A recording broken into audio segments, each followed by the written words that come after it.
ini Amin Rais tidak pernah akan tidak jujur. Takut apa lagi? Ya, saya yang takut pada yang di langit. Ya, semua itu manusia seperti saya. Ya. Jadi saya bukan sombong, tapi saya dididik oleh agama saya. Hanya takut kepada Allah semata-mata. Dalam surat tuntutan yang dibacakan oleh jaksa KPK disebutkan, mantan Ketua MPR Amin Rais turut menerima uang hasil korupsi mantan Menteri Kesehatan Siti Fadila Supari.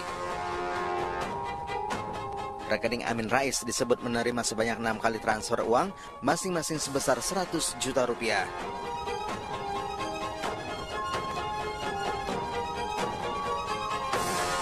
Rekening milik Amin Rais tercatat pertama kali menerima kiriman uang pada 15 Januari 2007 dan terakhir menerima transfer pada November 2007.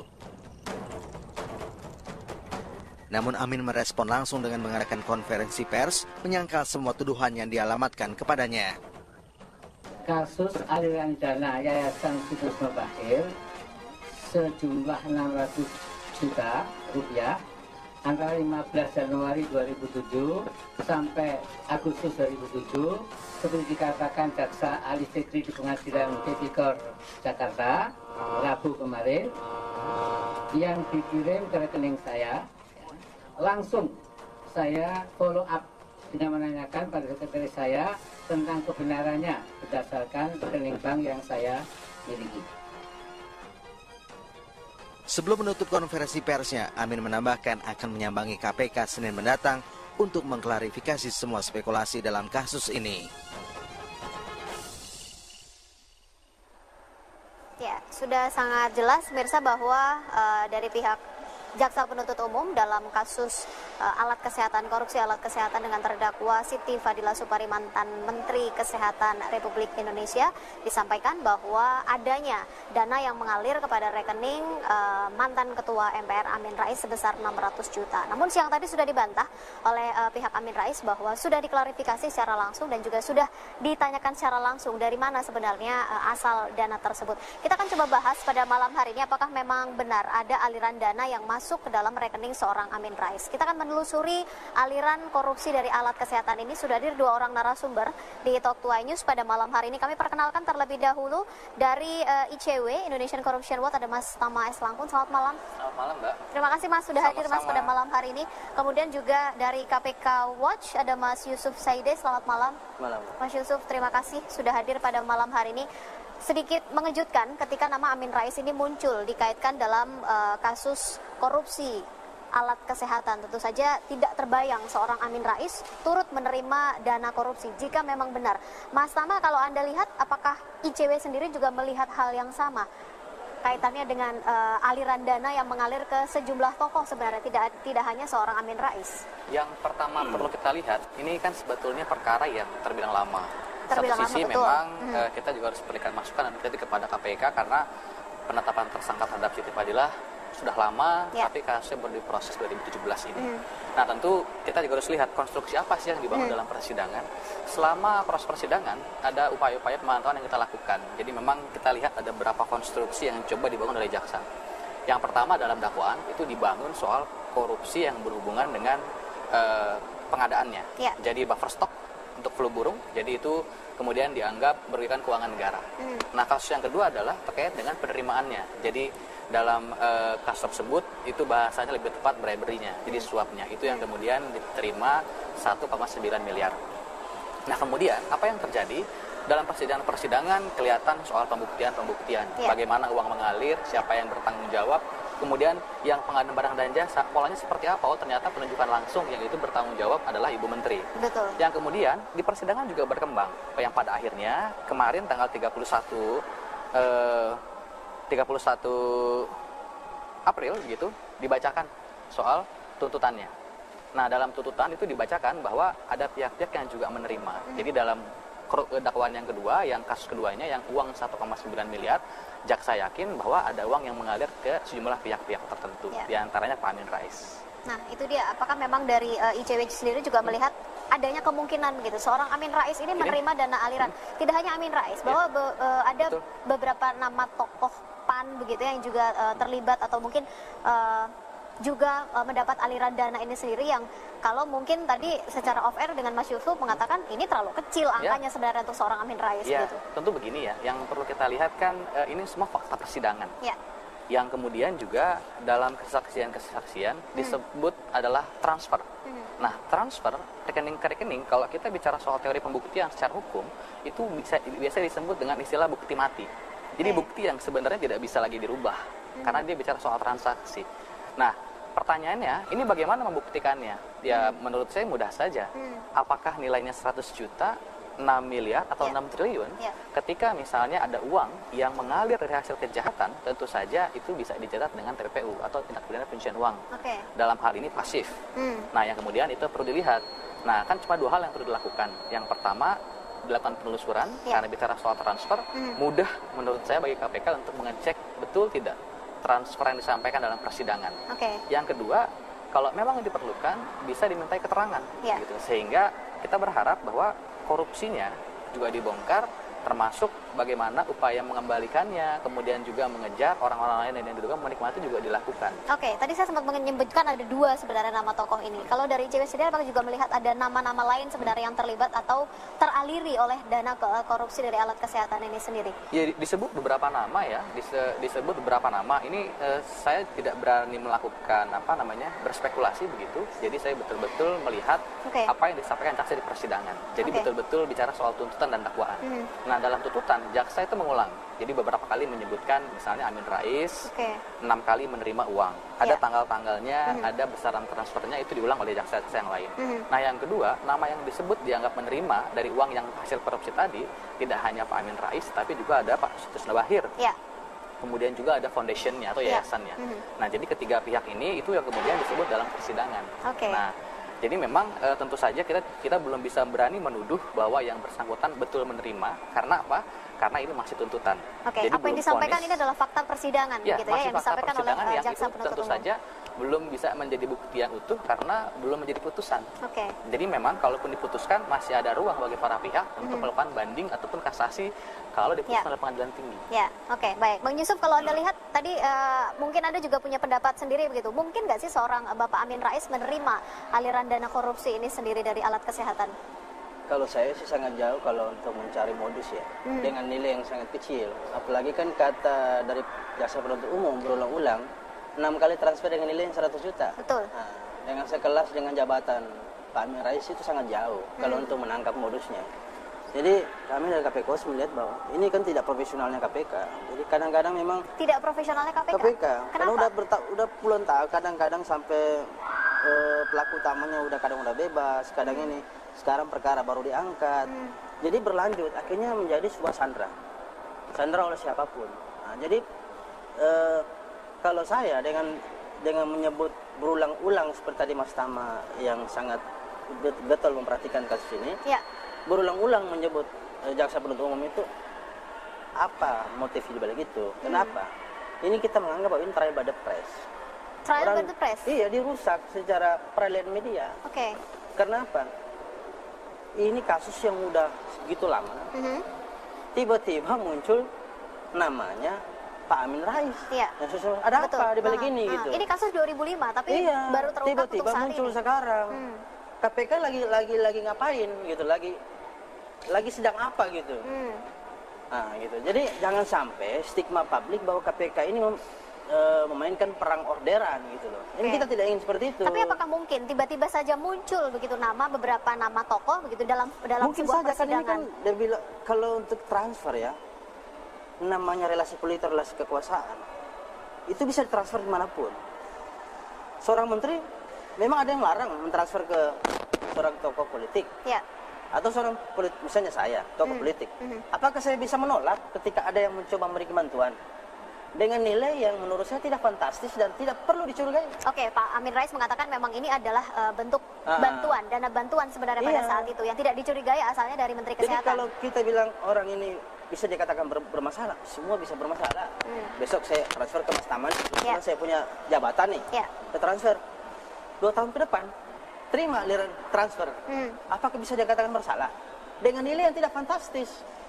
Artinya kalau nilai tidak fantastis tidak mungkin akan dinyatakan sebagai bersalah begitu. Untuk membuktikan motif itu susah. Oke.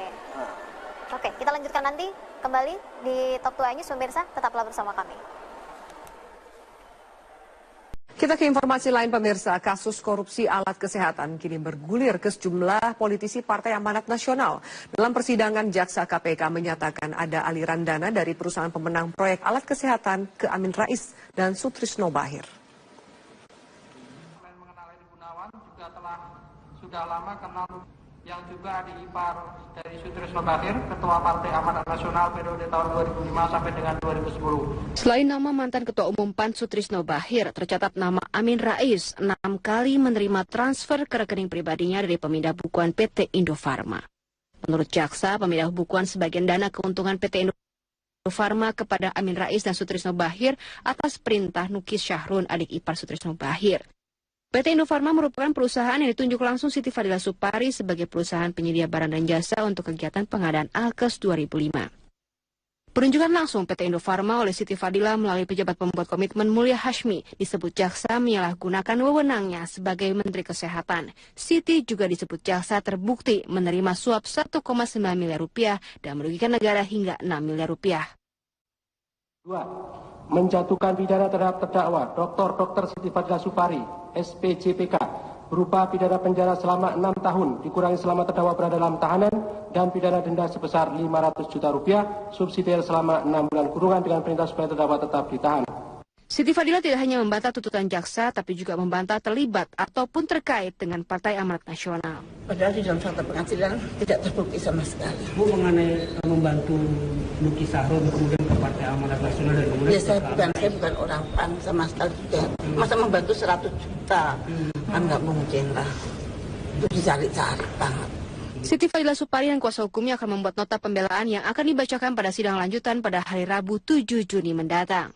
Tim Liputan, Metro TV.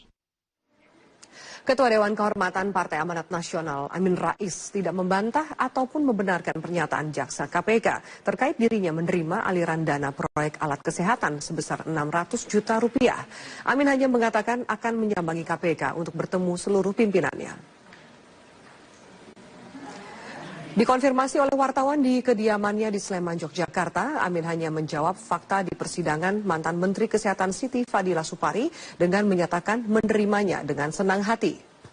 Mantan Ketua MPR ini pun menilai tudingan tersebut sebagai berkah atau rahmat yang tersembunyi. Sebelumnya, Jaksa KPK menyebut Amin telah menerima transferan uang sebanyak 6 kali masing-masing senilai 100 juta rupiah dari dana keuntungan PT Indofarma kepada Amin Rais atas perintah Nukis Syahrun, adik ipar Sutrisno Bahir. PT Indofarma merupakan perusahaan yang ditunjuk langsung Siti Fadila Supari sebagai perusahaan penyedia barang dan jasa untuk kegiatan pengadaan Alkes 2005.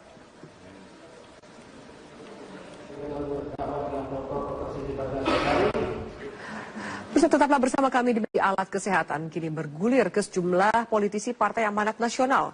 Dalam persidangan, Jaksa KPK menyatakan ada aliran dana dari perusahaan pemenang proyek alat kesehatan ke Amin Rais dan Sutrisno Bahir.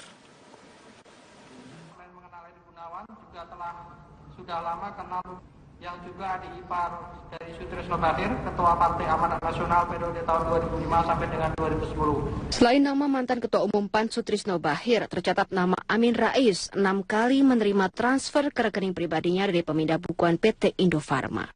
Menurut Jaksa, pemindah bukuan sebagian dana keuntungan PT Indofarma kepada Amin Rais dan Sutrisno Bahir atas perintah Nukis Syahrun, adik ipar Sutrisno Bahir. PT Indofarma merupakan perusahaan yang ditunjuk langsung Siti Fadila Supari sebagai perusahaan penyedia barang dan jasa untuk kegiatan pengadaan Alkes 2005. Penunjukan langsung PT Indofarma oleh Siti Fadila melalui pejabat pembuat komitmen Mulia Hashmi disebut jaksa menyalahgunakan wewenangnya sebagai Menteri Kesehatan. Siti juga disebut jaksa terbukti menerima suap 1,9 miliar rupiah dan merugikan negara hingga 6 miliar rupiah. 2. Menjatuhkan pidana terhadap terdakwa Dr. Siti Fadila Supari, SPJPK, berupa pidana penjara selama 6 tahun dikurangi selama terdakwa berada dalam tahanan dan pidana denda sebesar 500 juta rupiah subsidiar selama 6 bulan kurungan dengan perintah supaya terdakwa tetap ditahan. Siti Fadila tidak hanya membantah tuntutan jaksa, tapi juga membantah terlibat ataupun terkait dengan Partai Amanat Nasional. Padahal di dalam fakta pengadilan tidak terbukti sama sekali. Bu mengenai membantu Luki Sahrun kemudian ke Partai Amanat Nasional dan kemudian... Ya, saya bukan orang PAN sama sekali juga. Masa membantu 100 juta? Kan nggak mungkin lah. Itu dicari-cari banget. Siti Fadila Supari dan kuasa hukumnya akan membuat nota pembelaan yang akan dibacakan pada sidang lanjutan pada hari Rabu 7 Juni mendatang. Tim Liputan Metro TV. Ketua Dewan Kehormatan Partai Amanat Nasional Amin Rais tidak membantah ataupun membenarkan pernyataan jaksa KPK terkait dirinya menerima aliran dana proyek alat kesehatan sebesar 600 juta rupiah. Amin hanya mengatakan akan menyambangi KPK untuk bertemu seluruh pimpinannya. Dikonfirmasi oleh wartawan di kediamannya di Sleman, Yogyakarta, Amin hanya menjawab fakta di persidangan mantan Menteri Kesehatan Siti Fadila Supari dengan menyatakan menerimanya dengan senang hati. Mantan Ketua MPR ini pun menilai tudingan tersebut sebagai berkah atau rahmat yang tersembunyi. Sebelumnya, jaksa KPK menyebut Amin telah menerima transferan uang sebanyak 6 kali masing-masing senilai 100 juta rupiah dari dana keuntungan PT Indofarma kepada Amin Rais atas perintah Nuki Syahrun, adik ipar Sutrisno Bahir. PT Indofarma merupakan perusahaan yang ditunjuk langsung Siti Fadila Supari sebagai perusahaan penyedia barang dan jasa untuk kegiatan pengadaan Alkes 2005.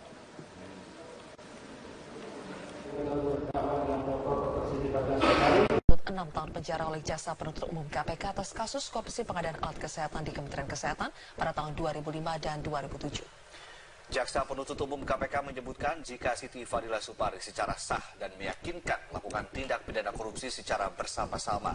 Siti juga kerap kali berbelit-belit dalam persidangan dan tidak berterus terang serta tidak menyesali perbuatannya. Menurut jaksa, Siti terbukti menyalahgunakan wewenang dalam pengadaan alat kesehatan untuk mengantisipasi kejadian luar biasa pada 2005 di Pusat Penanggulangan Masalah Kesehatan. Akibatnya negara merugi hingga 6,1 miliar rupiah. Siti juga dinilai terbukti menerima suap 1,9 miliar rupiah yang diberikan Direktur Keuangan PT Geraha Ismaya Sri Wahyuningsih berupa Mandiri Travel Check sejumlah 20 lembar dengan nilai 500 juta rupiah. Terhadap terdakwa Dr. Siti Fadila Supari, SPJPK, berupa pidana penjara selama 6 tahun dikurangi selama terdakwa berada dalam tahanan dan pidana denda sebesar 500 juta rupiah, subsidiar selama 6 bulan kurungan dengan perintah supaya terdakwa tetap ditahan. 3. Menjatuhkan pidana tambahan berupa kepada terdakwa berupa membayar uang pengganti kepada negara sebesar 1 miliar 900 juta rupiah dengan ketentuan apabila terdakwa tidak membayar uang pengganti terhadap dalam waktu 1 bulan setelah putusan pengadilan memperoleh kekuatan hukum tetap, maka harta bendanya akan disita oleh jaksa dan dilelang untuk menutupi uang pengganti tersebut. Dalam hal terdakwa tidak mempunyai harta benda yang mencukupi untuk membayar uang pengganti tersebut, maka dipidana penjara selama 1 tahun. Pemerintah Kota Tegal menargetkan hukum penjara dan denda sebesar 1 miliar rupiah oleh Jaksa Penuntut Umum Pengadilan Negeri Tipikor. Ya, dalam surat tuntutan jaksa ini terdapat deretan nama-nama para penerima aliran dana dari perusahaan pemenang proyek Alkes. Salah satunya adalah Amin Rais. Mengenal Edi Gunawan juga sudah lama kenal yang juga adik ipar dari Sutrisno Bahir, Ketua Partai Amanat Nasional periode tahun 2005 sampai dengan 2010. Selain nama mantan Ketua Umum PAN Sutrisno Bahir, tercatat nama Amin Rais 6 kali menerima transfer ke rekening pribadinya dari pemindah bukuan PT Indofarma. Menurut jaksa, pemindah bukuan sebagian dana keuntungan PT Indofarma kepada Amin Rais dan Sutrisno Bahir atas perintah Nuki Syahrun, adik ipar Sutrisno Bahir. PT Indofarma merupakan perusahaan yang ditunjuk langsung Siti Fadila Supari sebagai perusahaan penyedia barang dan jasa untuk kegiatan pengadaan Alkes 2005.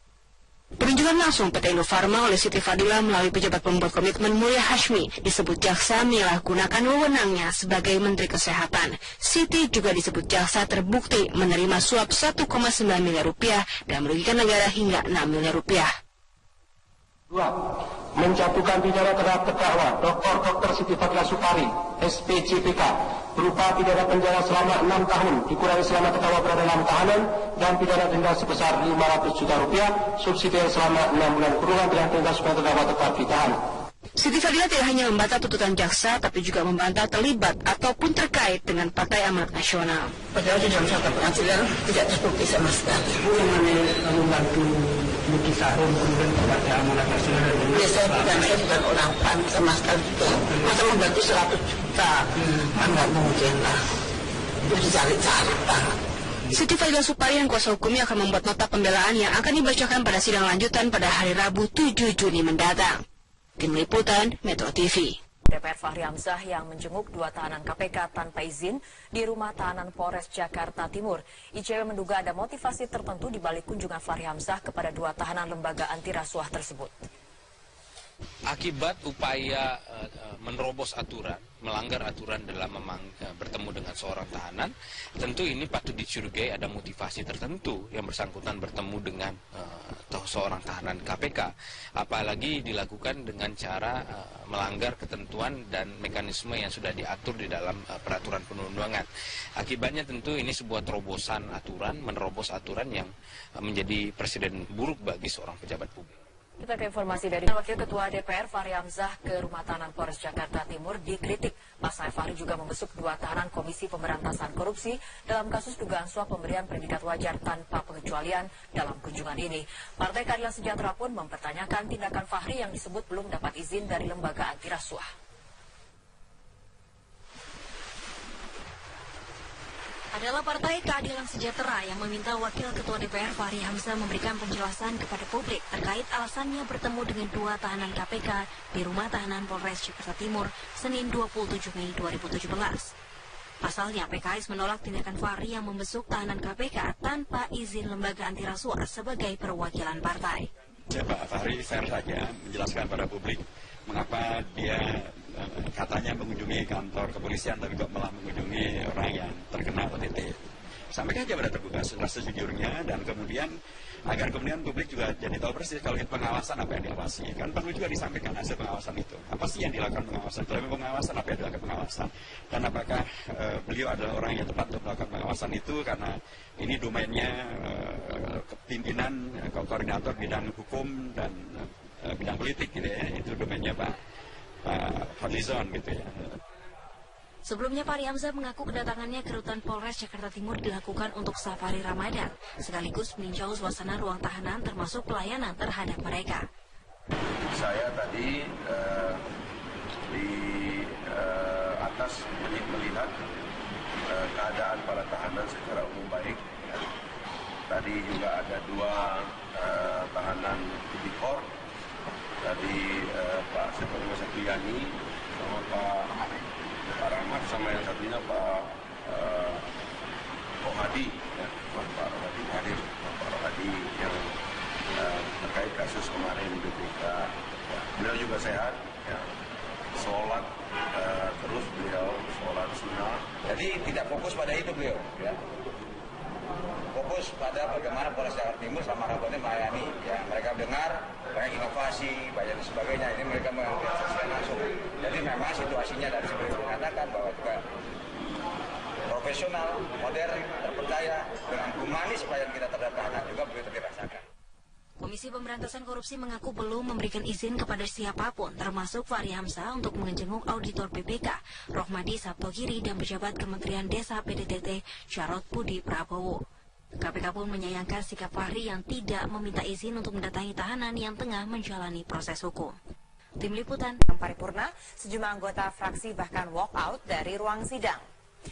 Sigit Soentomo menyampaikan keberatan jika paripurna dipimpin oleh Fahri Hamzah. Hal ini lantaran PKS telah memecat Fahri dari keanggotaan partai sejak 2 tahun lalu. Karena permintaan agar Fahri Hamzah diganti dan tidak duduk di kursi pimpinan tidak dikabulkan, sejumlah anggota fraksi walk out dari ruang sidang. Padahal agenda paripurna hari ini adalah mendengarkan pandangan fraksi soal rancangan APBN 2018 yang dihadiri langsung Menteri Keuangan Sri Mulyani. Perwakilan PKS yang ditunjuk untuk membacakan pandangan fraksi, Eki Awal Muharam, akhirnya hanya menyerahkan pandangan fraksi tanpa membacakannya dalam forum paripurna. Ia juga memilih untuk menyerahkan pandangan fraksi ke Ketua DPR Setia Novanto.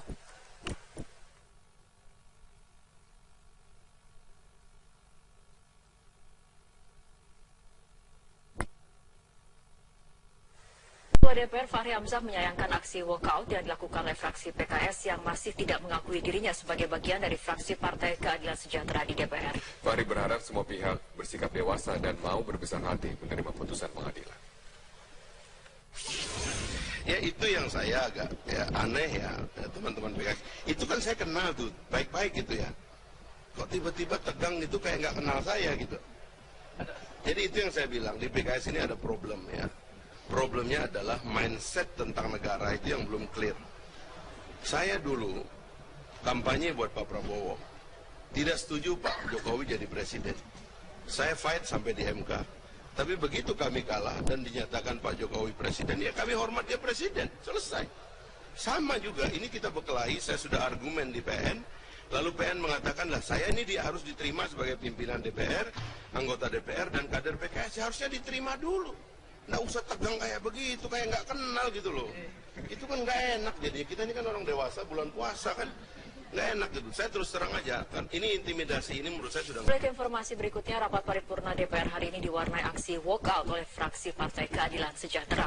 Sebagian dari 21 anggota DPR dari fraksi PKS tidak mau Wakil Ketua DPR Fahri Hamzah memimpin rapat paripurna yang beragendakan pandangan fraksi mengenai rancangan anggaran pendapatan dan belanja negara 2018. Aksi walkout dilakukan oleh anggota DPR asal fraksi PKS lantaran persoalan internal antara Fahri Hamzah dengan PKS yang hingga kini belum terselesaikan. Sebab 2 tahun yang lalu PKS telah memecat Fahri dari jabatannya sebagai pimpinan DPR. Anggota fraksi PKS Sigit Susiantomo meminta pimpinan DPR yang lain tidak menjadikan Fahri Hamzah sebagai pimpinan rapat paripurna DPR. Pasalnya keberadaan Fahri di kursi pimpinan rapat paripurna masih membawa nama fraksi PKS. Akibat dari aksi walkout, fraksi PKS tidak memberikan pandangan fraksi mengenai RAPBN 2018 lewat forum paripurna. Padahal rapat ini dihadiri langsung oleh Menteri Keuangan Sri Mulyani. Namun fraksi PKS hanya menyerahkan pandangan fraksi kepada Ketua DPR Setia Novanto.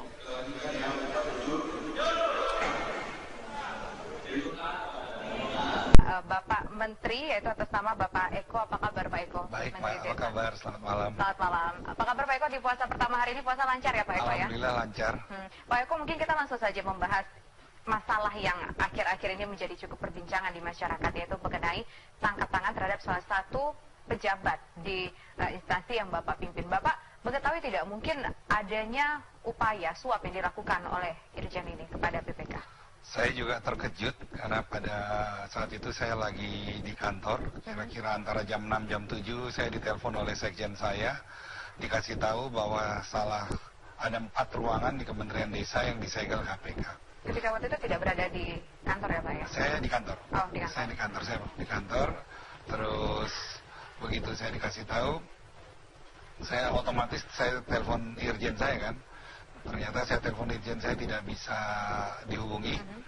Akhirnya saya telepon biro hukum saya, karena ini menyangkut KPK, saya minta untuk datang ke KPK untuk mencari informasi.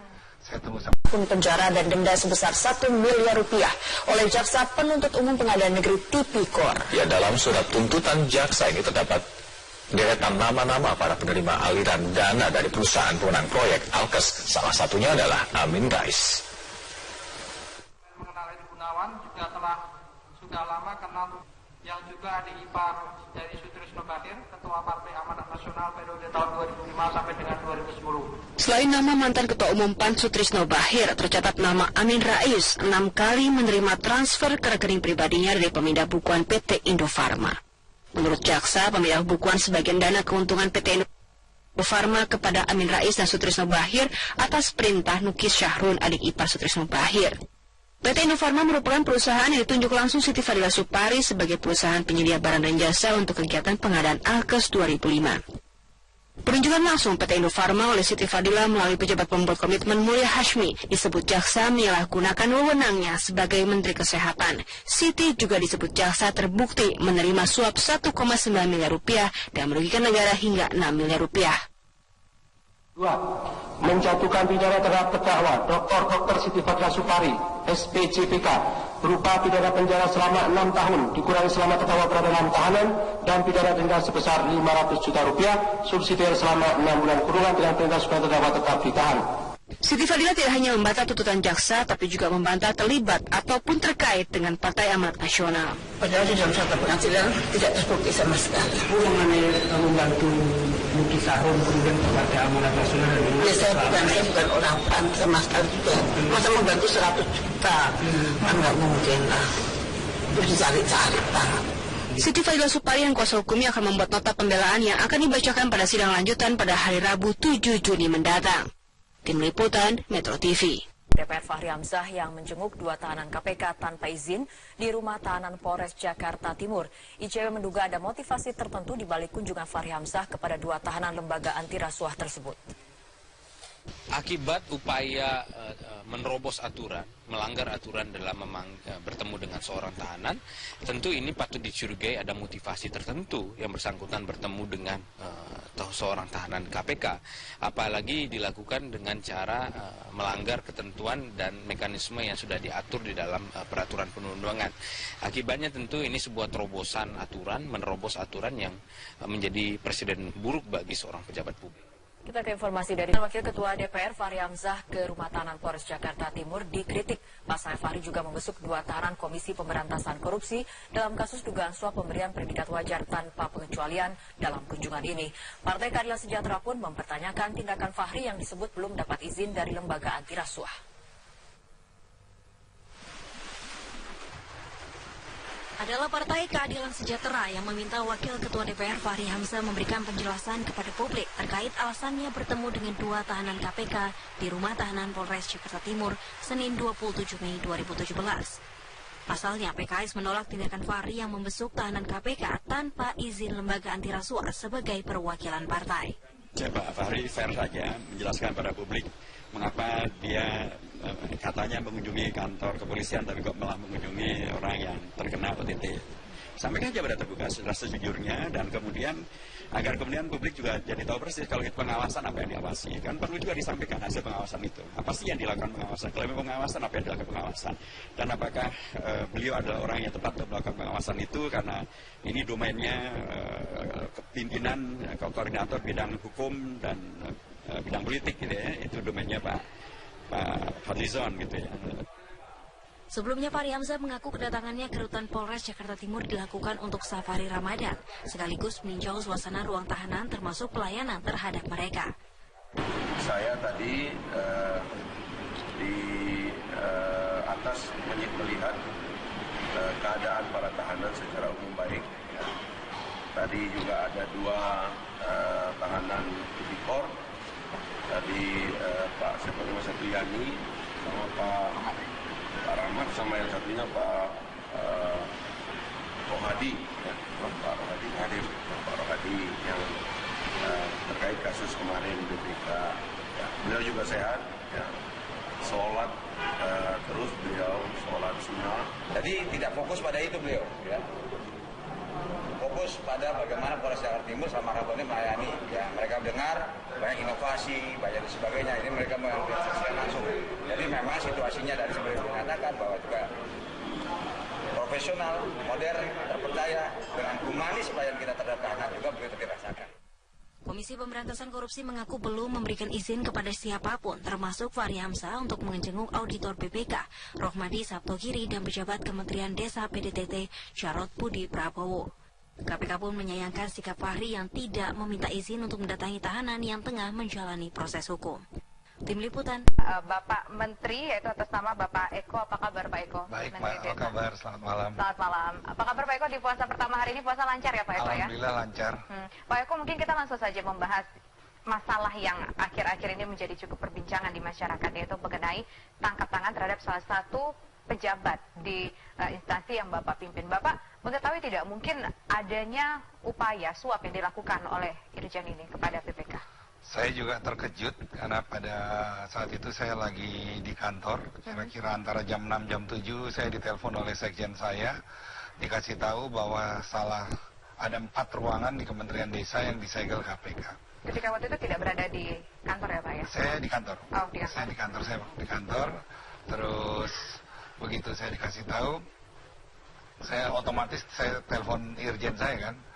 Ternyata saya telepon Irjen saya tidak bisa dihubungi. Akhirnya saya telepon biro hukum saya, karena ini menyangkut KPK, saya minta untuk datang ke KPK untuk mencari informasi. Saya tunggu sampai jam 12 malam, belum bisa mendapatkan informasi. Tapi saya menghormati proses hukum yang berlaku di KPK, makanya waktu itu saya menunggu saja sampai ada keterangan resmi dari KPK. Kalau kita tanyakan lagi ke Ustadz, kalau melihat informasi yang adanya operasi tangkap tangan menjelang 1 hari pelaksanaan bulan suci Ramadan, Ustadz melihatnya bagaimana ini pejabat disinyalir melakukan penyalahgunaan wewenangnya untuk mendapatkan sesuatu begitu? Kalau saya pribadi sih selalu mengatakan ya bahwa pre-assumption of innocence itu tetap penting. Kan proses juga operasi tangkap tangan masih terus berproses untuk pembuktian dan lain sebagainya. Jadi kalau saya suka nyaranin ke masyarakat kalau ketemu yang begini-gini, kita bersihin hati aja, kita doa dah gitu. Karena itu kan wilayah yang bukan wilayah kita gitu. Kita nggak boleh ada keselnya, nggak boleh ada suuzonnya, belum tentu juga benar gitu. Apalagi zaman sekarang kan begitu, masih banyak sekali segala kemungkinan. Jadi saran saya sih memang banyak, kalau buat masyarakat ya banyak doa lah gitu. Tapi kalau buat aparat kan ya lakukan apa yang memang patut dilakukan, apalagi yang udah punya bukti-bukti merasa itu otentik gitu. Segitu aja kalau saya. Saya ingin ke Pak Menteri lagi. Kalau kita ketahui di luar sana bahwa sesuatu yang dilakukan oleh pejabat di Kementerian Desa ini adalah untuk mendapatkan predikat wajar tanpa pengecualian dalam laporan keuangan. Artinya mungkin tidak bekerja sendiri, mungkin pejabat-pejabat lain di lembaga Bapak yang mengetahui ada upaya untuk menjawab PPK ini. Begini Mbak, saya tidak melihat untuk mendapatkan WTP itu suatu hal yang extraordinary. Karena WTP itu didesain untuk kalau kita melakukan hal yang wajar-wajar aja, itu pasti akan bisa WTP. Kenapa di kementerian saya waktu kemarin belum WTP, masih WDP? Karena banyak hal yang terpending gitu. Karena terpending, akhirnya waktu diaudit laporannya belum masuk, belum itu. Jadi menurut saya itu bukan hal yang sulit. Makanya tahun lalu kita membuat satu kick off di mana kita akan mewujudkan untuk bisa jadi WTP, dan itu pegawai saya kerjanya sampai malam-malam untuk mewujudkan itu. Jadi harusnya nggak sulit. Dan saya yakin dengan kerja keras itu improvementnya cukup signifikan. Nah, juga untuk mendapat WTP itu, BPK saya yakin tidak bisa hanya ditentukan oleh 1-2 orang, karena itu satu proses yang panjang, yang mulai dari auditornya, timnya, terusnya ada satu kayak satu tim yang menentukan gitu. Itu nggak bisa 1-2 orang. Jadi juga kalau mau nyogok itu juga nggak mungkin 240 juta untuk seluruh tim kayak gitu. Nah, saya juga nggak tahu kenapa, makanya kita tunggu aja proses yang sedang berjalan di KPK. Saya minta kepada Pak Irjen juga, karena Irjen saya ini termasuk orang yang saya anggap menjadi garda terdepan dalam pemberantasan korupsi di tempat saya. Karena saya diminta oleh Presiden untuk benahi kementerian ini. Status audit terakhir seperti apa, Mbak? Wajar tanpa pengecualian? Wajar atau? dengan pengecualian. Itu tahun untuk 2016 wajar dengan tanpa pengecualian. Nah, saya banyak bersih-bersih Mbak di kementerian saya, baik yang menyangkut integritas dan menyangkut performance. Bahkan eselon 1 aja sekarang masih saya kosongkan 6 karena related sama performance. Nah, setiap ada pansel juga saya selalu minta data dari PPATK. Kalau data dari PPATK-nya sudah nggak ada kecurigaan, pasti tidak akan lulus. Kemudian tahun lalu kita, karena kementerian baru yang harusnya ada 3.700 pegawai negeri, kita baru ada 1.700 atau 1.800, sisanya diisi sama tenaga ahli outsourcing dari luar. Itu pun karena kita nilai ada masalah kinerja sama integrasi, itu ada 800 itu tidak saya perpanjang kontraknya atau saya keluarkan kalau yang ketuaan integrasi. Dan itu yang Pak Irjen yang menjadi motor untuk melakukan itu. Makanya saya agak marah, agak kesel, agak shock, agak itu juga kok malah orang yang paling saya percaya, orang yang saya anggap integritasnya paling bagus dan orang paling vokal dalam memberantas korupsi malah terjebak gitu. Dan untuk hal yang kecil lagi. Nah, kalau misalnya WDP ini sendiri pengaruhnya apa sih ke kementerian ataupun kepada lembaga? Bapak bilang kan itu hanya sebuah bentuk predikat saja. Apa tidak berpengaruh terhadap mungkin anggaran dari pemerintah sendiri? Kan kita tahu bahwa pemerintah saat ini tengah melakukan pemangkasan anggaran di setiap kementerian dan lembaga. Nggak ada hubungannya Mbak antara WTP dengan anggaran. Cuman kalau WTP kita lebih pride kita lebih baik aja gitu. Dan karena ini saya anggap tidak terlalu susah, kenapa kita tidak lakukan gitu. Nah, tapi yang paling penting begini.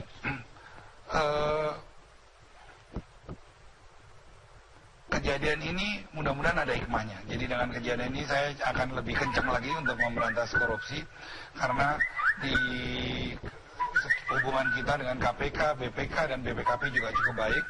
Waktu saya awal jadi menteri juga saya 3 hari langsung datang ke KPK, secara sukarela minta telepon saya, rumah saya, kantor saya disadap gitu. Terus kita ngadakin kerjasama memberikan pencerahan kepada seluruh pegawai di kementerian saya.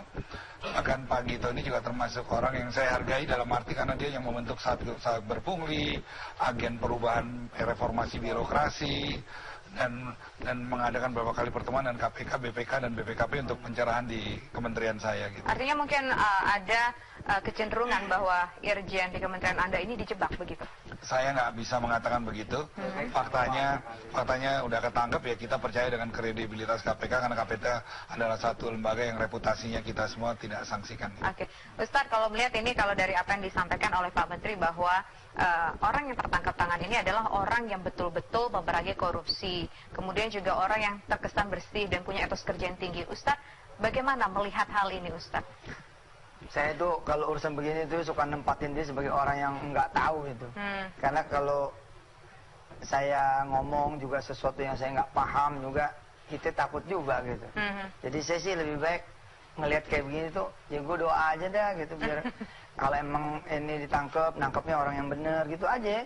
Kalau emang ini salah, mudah-mudahan ini ujian juga buat yang ditangkap gitu. Kita ya nggak ngerti kok juga. Baik. Dan tapi kita wajib percaya gitu loh. Nah, wajib percaya itu kan bukan berarti kita ikut nyampurin gitu. Nah, kalau emang sebaik-baik nyampurin itu adalah doa, ya doa aja gitu. Dan yang paling penting kejadian ini kan karena ada kesempatan. Makanya kesempatan bagaimana? Ya, berarti ada kesempatan kan. Kalau nggak ada kesempatan kan berarti nggak mungkin. Nah, makanya kita sebagai pimpinan harus berusaha semaksimal mungkin mengurangi kesempatan. Makanya saya 3 minggu yang lalu dalam pertemuan di depan seluruh pegawai saya dengan pimpinan KPK, BPK, dan BPKP, karena saya merasa kementerian saya udah jauh lebih baik, saya meminta kepada KPK untuk walaupun tanpa ada kasus, bisa sewaktu-waktu mengaudit seluruh satker di kementerian saya tanpa izin saya. Tujuannya bukan untuk menangkap orang. Tujuannya adalah supaya orang nggak macam-macam karena diawasin, sehingga efek pencegahannya itu begitu besar. Sayangnya 3 minggu setelah itu ada kejadian ini, makanya agak shock juga saya. Oke, baik. Nanti akan kita lanjutkan kembali perbincangan kita, tapi kita harus... Desa Pembangunan Daerah Tertinggal dan Transmigrasi mengaku tidak mengetahui asal uang suap untuk BPK. Sikap Kemendes disayangkan ICW yang tidak mengetahui pergerakan para bawahannya. Penangkapan 2 auditor BPK dan pejabat Kemendes PDT dan Transmigrasi dalam operasi tangkap tangan Jumat lalu oleh KPK seakan mencerminkan opini BPK diwarnai korupsi. Indonesia Corruption Watch mempertanyakan sikap Menteri Desa PDT dan Transmigrasi yang tidak tahu pergerakan bawahannya. ICW juga mempertanyakan asal uang suap. Nah, kok bisa Menteri Desa lepas kendali begitu bahwa ada anak buahnya pejabat eselon 1 berkeliaran tanpa dia ketahui sedang melakukan penyuapan, ya. Uang yang diberikan oleh Irjen Kemendes pada BPK itu kan lumayan, ya, ada 200 juta dan ada 1,15 miliar. Nah, pertanyaannya uangnya dari mana? Nah, biasanya kalau ada temuan BPK dan harus mengembalikan kerugian negara, mengganti kerugian negara, itu biasanya mereka urunan. Menteri Desa PDT dan Transmigrasi mengaku tidak mengetahui asal uang suap untuk BPK. Saya nggak tahu, bisa ditanyakan langsung nanti ke yang bersangkutan. Karena beliau juga menurut saya orang yang sederhana. Dari ruangan 2 auditor BPK, KPK mengamankan barang bukti uang 40 juta rupiah, 1,1 miliar rupiah, dan 3.000 dolar Amerika Serikat. Tersangka SUG diduga melakukan pendekatan pada pihak auditor BPK. Kode untuk sejumlah uang yang disepakati adalah perhatian, dalam tanda petik perhatian huruf besar. Pemberian diduga terkait dengan opini wajar tanpa pengecualian di Kemendes PDTT tahun anggaran 2016. Operasi tangkap tangan bermula dari Jumat 26 Mei pukul 3 sore. KPK mengamankan 6 orang di kantor BPK. Di antaranya 2 auditor BPK dan 1 pejabat eselon 3 Kementerian Desa PDT dan Transmigrasi. Selang 1,5 jam kemudian KPK mengamankan Irjen Kemendesa di kantor Kemendes di Kalibata. Di hari yang sama dari kegiatan ini, KPK menyegel 2 ruangan di BPK dan 4 ruangan di Kemendes. Tim Liputan, Metro TV. Menteri Desa, Pembangunan Daerah Tertinggal dan Transmigrasi pasrah atas status laporan anggaran kementeriannya saat ini. Pihaknya tidak keberatan jika Badan Pemeriksa Keuangan nantinya akan melakukan audit ulang pasca operasi tangkap tangan oleh KPK. Ini mengenai hasil dari opini BPK, saya serahkan ke BPK apa mau di-audit lagi atau bagaimana. Karena saya merasakan dari kementerian kami juga bekerja sudah cukup keras untuk melakukan perbaikan-perbaikan. Korupsi KPK menangkap 7 pejabat dari 2 lembaga negara dalam operasi tangkap tangan ini, termasuk 2 auditor Badan Pemeriksa Keuangan. Ya, selain dari BPK, 7 orang yang ditangkap ini berasal dari Kementerian Desa, Pembangunan Daerah Tertinggal dan Transmigrasi. Juru bicara KPK Febri Diansyah membenarkan KPK telah menangkap 7 orang dalam operasi tangkap tangan. 7 orang yang ditangkap ini berasal dari 2 institusi negara, yakni Badan Pemeriksa Keuangan dan Kementerian Desa, Pembangunan Daerah Tertinggal dan Transmigrasi. Di antara 7 orang yang ditangkap ini termasuk 2 auditor BPK, sementara sisanya merupakan pegawai negeri sipil dan pegawai non-PNS di kedua institusi. Dalam operasi tangkap tangan itu, penyidik KPK juga mengamankan sejumlah uang dalam bentuk rupiah, namun belum dirinci jumlahnya. Ada 7 orang yang dibawa ke kantor KPK dan kemudian sekarang dilakukan pemeriksaan. 7 orang tersebut berasal dari unsur 2 institusi negara. Kami sedang melakukan pemeriksaan terhadap mereka. Pihak Badan Pemeriksa Keuangan atau BPK membenarkan adanya operasi tangkap tangan oleh KPK terhadap auditor BPK. Kepala Biro Humas BPK Yudi Ramdan menyatakan penyidik KPK sempat menggeledah dan memeriksa sejumlah ruangan di gedung BPK selama 2 jam. Rekan-rekan dari KPK mendatangi BPK, ada operasi tangkap tangan, pemeriksaan dan penggeledahan di BPK. Dan di sana dilakukan pemeriksaan, dan jam 5:08 itu 2 orang auditor BPK dan 1 orang staf BPK dimintai keterangan ke KPK. Sekarang yang bersangkutan berada di KPK untuk melanjutkan peristiwa pemeriksaan lebih lanjut. Operasi tangkap tangan di BPK ini diduga terkait pemberian status wajar tanpa pengecualian atau WTP terhadap pengelolaan keuangan Kementerian Desa, Pembangunan Daerah Tertinggal dan Transmigrasi. Sejumlah ruangan di kedua institusi negara ini juga disegel oleh KPK. Dari Jakarta, Tim Liputan Metro TV. Operasi tangkap tangan yang diduga melibatkan pejabat dari Badan Pemeriksa Keuangan dan Kementerian Desa, Pembangunan Daerah Tertinggal dan Transmigrasi. 7 orang diamankan dari OTT tersebut beserta sejumlah barang bukti. Ya, untuk informasi selengkapnya kita langsung bergabung dengan Mila Amalia dari gedung KPK. Mila, apakah sudah ada keterangan resmi dari KPK terkait dengan OTT yang melibatkan 2 lembaga ini? Untuk sehingga saat ini, Alka, belum ada informasi resmi yang disampaikan oleh pihak KPK, namun berdasarkan informasi dari juru bicara KPK, Febri Diansyah, mengatakan bahwa konferensi pers terkait dengan OTT yang dilakukan oleh KPK pada Jumat siang hingga sore hari kemarin ini baru akan dilaksanakan pada sore hari nanti. Tentunya kami akan menanyakan pertanyaan mengenai bagaimana proses suap yang diduga dilakukan oleh pejabat Kementerian Desa, Pembangunan Daerah Tertinggal dan Transmigrasi yang diberikan kepada auditor utama BPK, kemudian juga berapa jumlah suap yang diberikan dan juga sejumlah barang bukti yang telah disita oleh KPK dari penggeledahan di beberapa tempat, diantaranya di ruangan di gedung BPK dan juga di salah satu ruang kerja di Kementerian Desa, Pembangunan Daerah Tertinggal dan Transmigrasi yang saat ini telah disegel oleh KPK. Untuk saat ini tim penyidik dari KPK masih melakukan pemeriksaan awal karena KPK sendiri memiliki waktu 1 kali 24 jam melakukan pemeriksaan kepada 7 orang yang telah diamankan, atau pemeriksaan ini memiliki waktu hingga Sabtu malam nanti. Kemarin juga Wakil Ketua KPK Laude Muhammad Syarif telah menyampaikan bahwa OTT yang dilakukan yang melibatkan diduga 2 terkait instansi pemerintahan tersebut karena adanya Kementerian Desa, Pembangunan Daerah Tertinggal dan Transmigrasi ini meminta status opini wajar tanpa pengecualian terhadap laporan keuangan kementerian lembaga. Padahal pada hari Selasa 23 Mei lalu, Presiden Jokowi telah menerima laporan keuangan pemerintah pusat atau LKPP tahun 2016 dari BPK yang menyampaikan bahwa LKPP di tahun 2016 ini berstatus wajar tanpa pengecualian, dan status tersebut telah ditunggu-tunggu oleh pemerintah pusat selama kurang lebih 12 tahun karena terakhir di LKPP tahun 2004 status tersebut diberikan. Selain itu juga dari 73 laporan keuangan kementerian lembaga yang diberikan predikat opini wajar tanpa pengecualian oleh BPK, Kementerian Desa, Pembangunan Daerah Tertinggal dan Transmigrasi merupakan salah satunya, sehingga apakah memang opini tersebut diberikan secara murni dari hasil audit BPK ataukah memang hal ini terkait dengan OTT yang kemarin telah dilakukan oleh pihak KPK. Tentunya kami masih menunggu konferensi pers yang nanti sore akan digelar. Alka.